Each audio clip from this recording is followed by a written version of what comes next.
Friends, आप सबका स्वागत है आपके अपने यूट्यूब चैनल फार्मा एमसीक्यू में। तो जैसे कि आप लोगों को पता ही है, हमने उड़ीसा के फार्मासिस्ट के एग्जाम्स के लिए ये जो है सीरीज स्टार्ट कर रखी है, जिसमें मैं आपको 3000 एमसीक्यूज एक्सप्लेनेशन के साथ में प्रोवाइड कराने वाली हूँ। ओके, तो इसके जो है हमने बहुत से पार्ट्स अपलोड कर दिए, सेपरेट प्लेलिस्ट बनी हुई है, तो आप उसको फॉलो कर सकते हैं। ओके, तो इसमें हम अपना सिलेबस के अकॉर्डिंग प्रेपरेशंस कर रहे हैं। ओके, तो ये डिप्लोमा इनका सिलेबस है, इसमें उसके अकॉर्डिंग हम लोग प्रिपरेशंस कर रहे हैं। तो उड़ीसा के लिए तो इम्पोर्टेंट है ये, साथ में आप और भी अगर स्टेट लेवल की या सेंट्रल लेवल की हमारे गवर्नमेंट फार्मासिस्ट एग्जाम्स की प्रिपरेशंस कर रहे हैं, तो उनके लिए भी काफ़ी ज़्यादा यूजफुल रहने वाली है। ओके, तो जो आज का हमारा टॉपिक है वो हमारा देखिए फार्मास्यूटिक्स से है, और जो पैकेजिंग ऑफ फार्मास्यूटिकल्स की जो पैकेजिंग है, पैकेजिंग मटेरियल्स के कुछ एमसीक्यूज इस वीडियो में मैं आप लोगों के लिए लेके आई हूँ। ओके, तो स्टार्ट करते हैं। और स्टार्ट करने से पहले अगर आप लोग चैनल पे नए हैं, आपने चैनल सब्सक्राइब नहीं किया है, चैनल को प्लीज सब्सक्राइब कीजिएगा,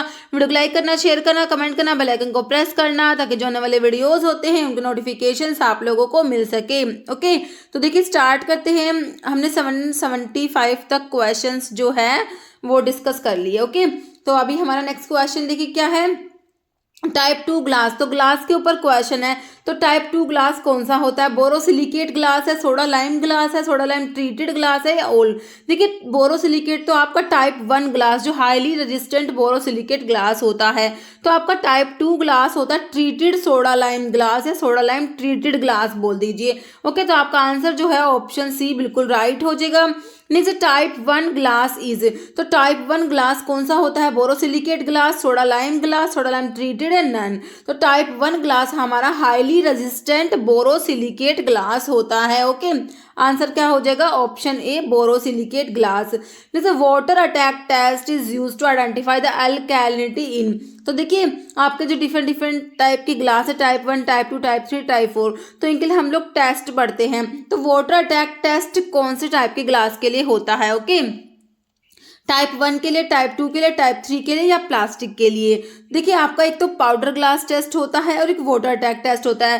देखिए वाटर अटैक टेस्ट तो आपका टाइप 2 ग्लास जो ट्रीटेड सोडा लाइम ग्लास है उसके लिए होता है। बाकी तीनों टाइप के जो ग्लास है, टाइप 1 ग्लास, टाइप 3 और टाइप 4, इनके लिए होता है आपका powder glass test. Okay, next question देखिए, इसमें मैंने लिखा भी हुआ, आप ये देख लीजिए। देखिए टाइप 1 ग्लास है, इसको क्या बोलते हैं? हाईली रेजिस्टेंट बोरोसिलिकेट ग्लास, और इसके लिए आपका पाउडर ग्लास टेस्ट होता है। टाइप 2 ग्लास को क्या कहेंगे? ट्रीटेड सोडा लाइम ग्लास, और इसके लिए आपका टेस्ट वाटर अटैक टेस्ट है। टाइप 3 को क्या बोलेंगे? सोडा लाइम ग्लास, उसके लिए टेस्ट है powder glass test. Type 4 is general purpose soda lime glass, और इसके लिए आपका पाउडर ग्लास टेस्ट होता है। तो ध्यान रखना, वाटर अटैक टेस्ट जो है वो हमारा टाइप 2 के लिए ट्रीटेड सोडा लाइम ग्लास के लिए होता है। बाकी तीनों के लिए highly resistant borosilicate glass, soda lime glass और general purpose soda lime glass, इनके लिए हमारा पाउडर ग्लास टेस्ट आता है। ओके, तो ये टेबल इंपॉर्टेंट है, इसके ऊपर बहुत बार क्वेश्चन बनते हैं, ध्यान से इसको पढ़ना है। ओके, नेक्स्ट क्वेश्चन है, powder glass test is carried out for all kind of glass except. तो मैंने अभी आपको बताया वाटर अटैक टेस्ट तो आपका टाइप 2 ग्लास के लिए है। बाकी टाइप 1, टाइप 3 और टाइप 4 के लिए हमारा कौन सा है? पाउडर ग्लास टेस्ट आता है। देखिए तो अब आपसे पूछा है powder glass test is carried out for all kind of glass except. तो बोरोसिलिकेट ग्लास आपका टाइप 1 ग्लास है, तो इसके लिए आपका आता है powder glass test. Treated soda lime glass type 2 glass है, तो इसके लिए आपका आता है कौन सा? वाटर अटैक टेस्ट आता है। तो आपसे एक्सेप्ट पूछा है, तो आंसर तो ऑप्शन बी हो जाएगा। बाकी सोडा लाइम ग्लास और general purpose soda lime glass आपके टाइप 3 और टाइप 4 है, तो इनके लिए भी आपका वाटर अटैक जो है पाउडर ग्लास टेस्ट आ जाएगा। ठीक है, तो आपका एक्सेप्ट पूछा हुआ था, तो आंसर इज ऑप्शन बी आपका राइट हो गया। Okay, next glass is composed principally of calcium oxide, silicon oxide, sodium oxide, magnesium oxide. तो glass is composed principally of, तो इसमें सिलिकॉन ऑक्साइड होता है, ऑप्शन आपका बी राइट हो जाएगा। ओके, सिलिकॉन ऑक्साइड जो होता है कॉमन फंडामेंटल कॉन्स्टेंट होता है ग्लास में। Next, which of the following is not an advantage of glass containers. देखिए ग्लास कंटेनर का एडवांटेज कौन सा नहीं है, मतलब कि डिसएडवांटेज है। देखिए दे आर केमिकली इनर्ट होते हैं, तो ये तो एडवांटेज हो गया। They are economical, they can impart alkalinity and insoluble flux. तो यही जो है डिसएडवांटेज है। ओके, ऑप्शन आपका सी राइट हो जाएगा। बाकी they can be easily cleaned. Okay, तो आपका जो है एडवांटेज कौन सा नहीं है, तो ऑप्शन सी आपका राइट हो जाएगा। देखिए ग्लास कंटेनर्स के आपके क्या क्या डिसएडवांटेजेस होते हैं। एक तो ये क्या होते हैं, फ्रेजाइल होते हैं, so its containers are easily broken when dropped और नॉक्ड। ओके, तो ये फ्रेजाइल होते हैं। एक तो एक क्या है, ग्लास कंटेनर हैवी होते हैं which increase the cost of its transportation from one place to another. ठीक है, एक ये क्या होती है, हैवी होती है और एक फ्रेजाइल होते हैं। और थर्ड इसका डिसएडवांटेज क्या है, ग्लास कंटेनर्स में release alkali two aqueous preparations, में जो है एल्कली रिलीज करा देते हैं, तो ये भी इनका डिसएडवांटेज है। ओके, नेक्स्ट क्वेश्चन है हमारा, the closure cork is obtained from bark of which tree. ठीक है, तो क्लोजर कोर्क जो है ये कौन से ट्री की बार्क से ऑब्टेन होता है, neem tree, oak tree, banyan tree या बैम्बू ट्री। तो क्लोजर कोर्क जो होता है ये ऑब्टेन होता है from bark of oak tree, जो है आपका आंसर हो जाएगा ऑप्शन जो है बी बिल्कुल राइट हो जाएगा। ओके, नेक्स्ट क्वेश्चन है, material used for strip packaging. तो स्ट्रिप पैकेज के लिए जो है कौन सा मटेरियल यूज करते हैं, पॉलीइथिलीन, पॉलीप्रोपाइलीन, पॉलीविनाइल क्लोराइड या ओल। देखिए material use for strip packaging, तो स्ट्रिप पैकेजिंग के लिए कौन कौन से मटेरियल यूज होते हैं, तो देखिए पॉलीइथिलीन है हमारा, पॉलीप्रोपाइलीन, पॉलीविनाइल क्लोराइड, तो तीनों ही यूज करे जाएंगे। तो आपका आंसर क्या हो जाएगा, ऑप्शन डी हो जाएगा, all of the above, all of these. ठीक है, तीनों ही मटेरियल्स यूज होते हैं।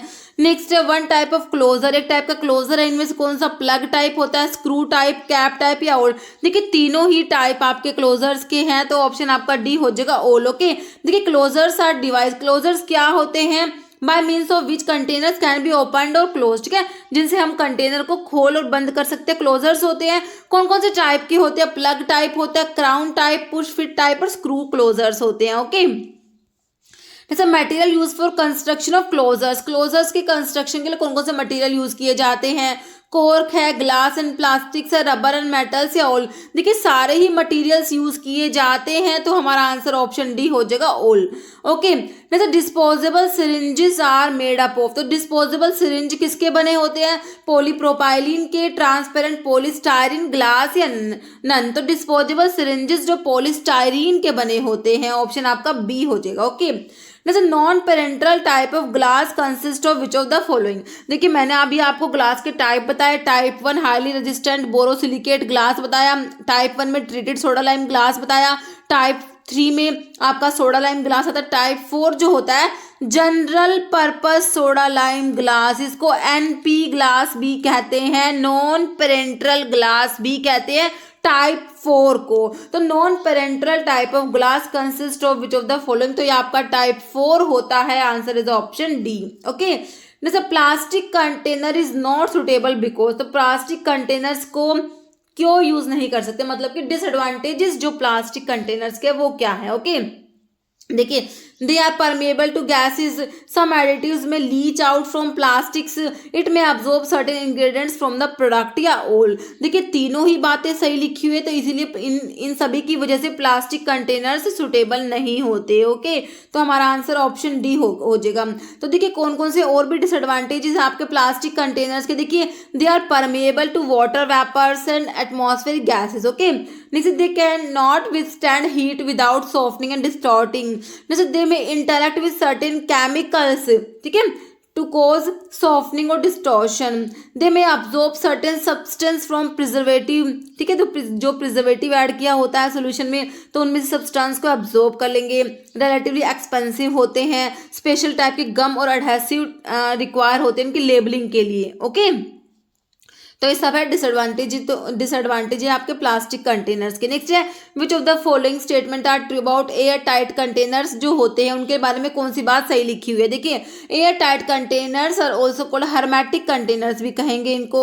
Air tight containers have air tight ceiling और क्लोजिंग होती है। एयर टाइट कंटेनर्स प्रोटेक्ट करते हैं प्रोडक्ट को from dust, moisture and air. Air tight sealed containers are used for injectables या ओल। देखिए बताना कौन सा सही है, देखिए सारी ही बातें सही लिखी हुई एयर टाइट कंटेनर्स के बारे में, ऑप्शन डी हो जाएगा। ओके, तो एयर टाइट कंटेनर्स जो होते हैं इनको हर्मेटिक कंटेनर्स भी कहते हैं, और एयर टाइट कंटेनर्स में क्या होता है, एयर टाइट सीलिंग होती है। ओके, और ये जो होते हैं कंटेनर्स प्रोटेक्ट करते हैं प्रोडक्ट को डस्ट, मॉइस्चर एंड एयर से। और किसके लिए यूज किए जाते हैं? एयर टाइट सील्ड कंटेनर्स को इंजेक्टेबल्स के लिए यूज किया जाता है। ओके, नेक्स्ट है which of the following is true. अब बताना है कौन सा सही है। देखिए लाइट रेजिस्टेंट कंटेनर्स जो होते हैं प्रोटेक्ट करेंगे मेडिकामेंट को harmful effect of light. Light resistant containers are used to store medicament which are photo sensitive. Both are true, none. देखिए दोनों बातें सही लिखी हुई है, both are true. Light resistant containers है ना, तो ये क्या करते हैं? मेडिकामेंट को लाइट के हार्मफुल इफेक्ट से प्रोटेक्ट करेंगे। और फोटो सेंसिटिव मेडिकामेंट्स के लिए जो है आपके लाइट रेजिस्टेंट कंटेनर्स यूज किए जाते हैं। ओके, जैसे dip tube in an aerosol container is made from one of the following, choose the correct one. तो डिप ट्यूब जो होती है एरोसोल कंटेनर्स में वो किसकी बनी होती है? ग्लास की, स्टेनलेस स्टील की, एल्यूमिनियम की, पॉलीप्रोपाइलिन की। तो डिप ट्यूब जो होती है आपकी पॉलीप्रोपाइलिन की बनी होती है। जैसे collapsible tubes made from lead is not used for pharmaceutical packaging due to. देखिए जो लेड की कोलैप्सिबल ट्यूब्स होती है वो यूज नहीं की जाती, ठीक है, तो क्यों यूज नहीं करते? इनफीरियर मेटल है ये, risk of lead poisoning, not good in appearance, soft in nature. तो क्यों यूज नहीं करते लेड को? देखिए इसको रिस्क ऑफ लेड पॉइजनिंग की वजह से यूज नहीं करी जाती है। ओके, नेक्स्ट है प्रोपेलेंट यूज इन एरोसोल्स में प्रोपेलेंट कौन से होते हैं? डाइक्लोरो डाइफ्लोरोमीथेन है, ट्राइक्लोरो मोनोफ्लोरोमीथेन है, डाइक्लोरो टेट्राफ्लोरो इथेन या ऑल। देखिए सारे ही प्रोपेलेंट्स के टाइप दिए हुए हैं, answer is option D.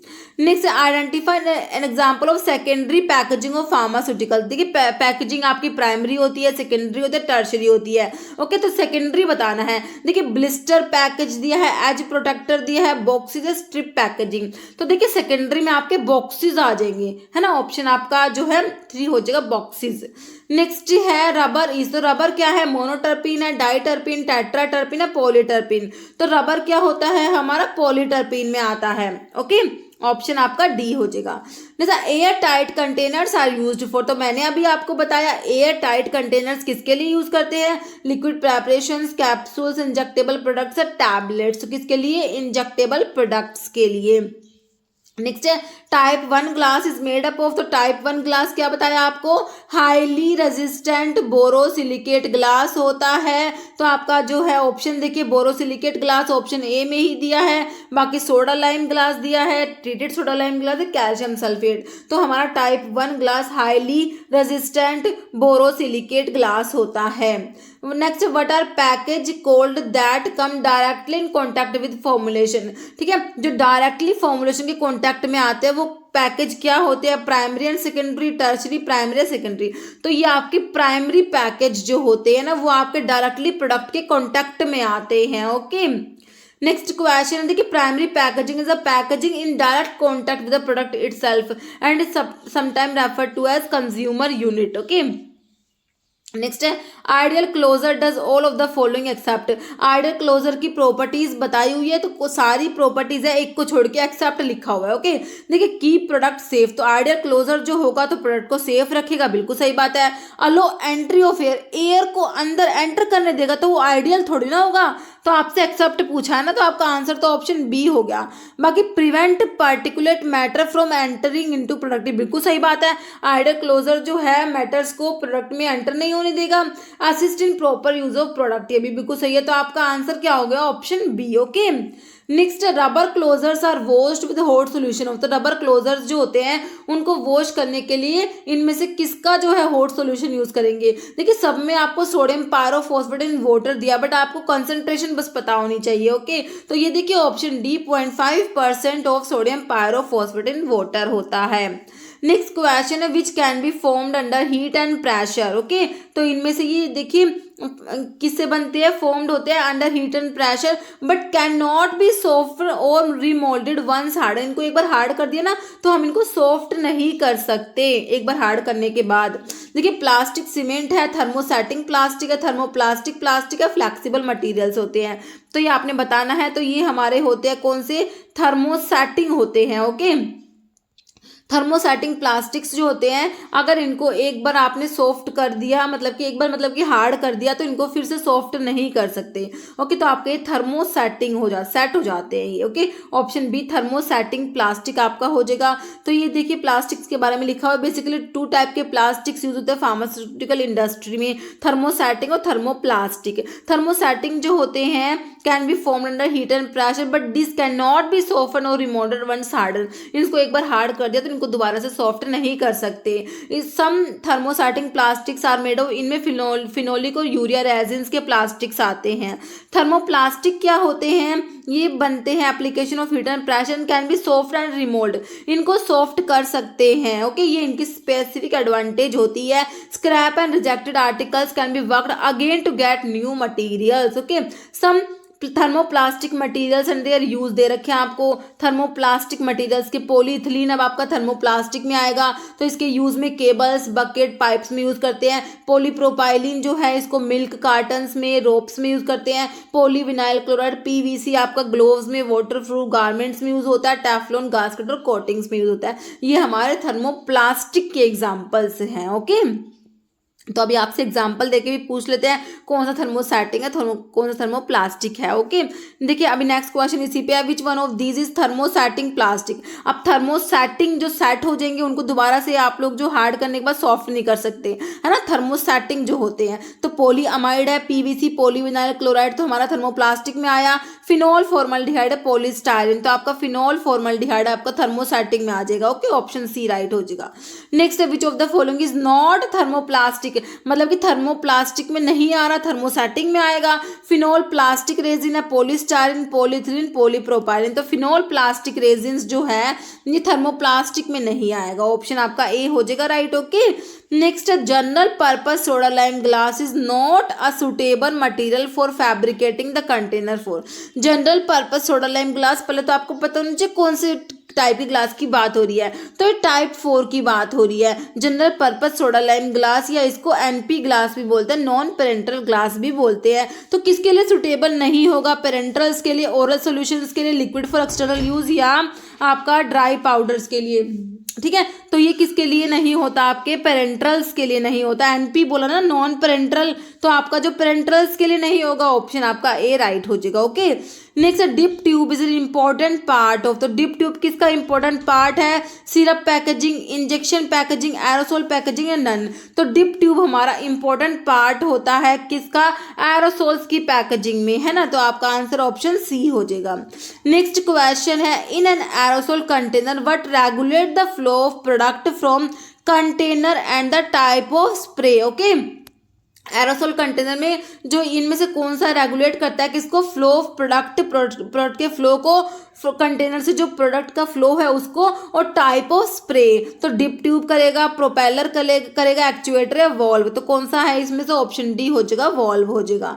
Next, identify the propellant use in topical aerosols में, जो प्रोपेलेंट होते हैं वो कौन से होते हैं, तो टॉपिकल एरोसोल्स में हमारे हाइड्रोकार्बन प्रोपेलेंट्स यूज होते हैं, जैसे कि आपके ऑप्शन देखिए, प्रोपेन, ब्यूटेन, आइसोब्यूटेन या ऑल, तो सारे ही आपको हाइड्रोकार्बन्स के एग्जांपल्स दिए, answer is option D all. Okay, next, which one among the following is not a part of aerosol container system, aerosol का पार्ट नहीं है, वैड, एक्चुएटर, वॉल्व, माउंटिंग, तो वैड जो है एरोसोल्स में आप लोग नहीं पढ़ते, आंसर इज ऑप्शन ए। बाकी actuator, valve, mounting aerosols container के सिस्टम के पार्ट्स होते हैं।